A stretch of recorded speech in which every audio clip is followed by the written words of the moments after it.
nindakake atan was kumandang wayahe sembahyang netepi wajib dawuhe pangeran salat bekti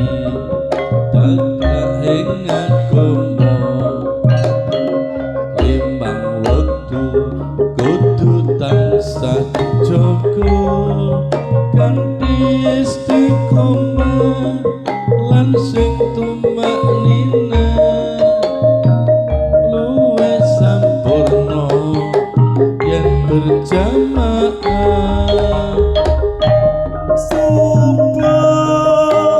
luhur lan asar salat sayekti ngedoke tindak mungkar maghrib lan isya jangkepe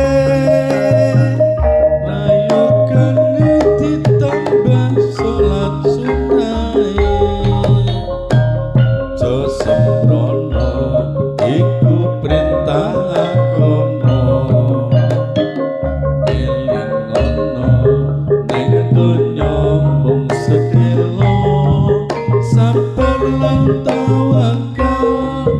pasrah sing kuwasa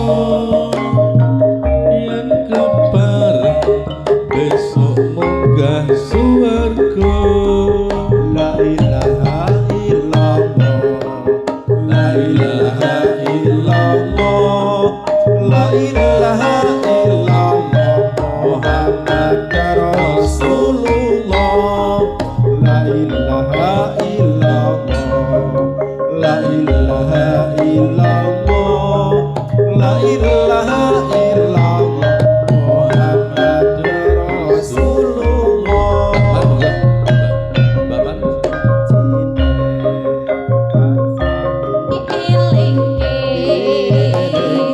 wis wancine padha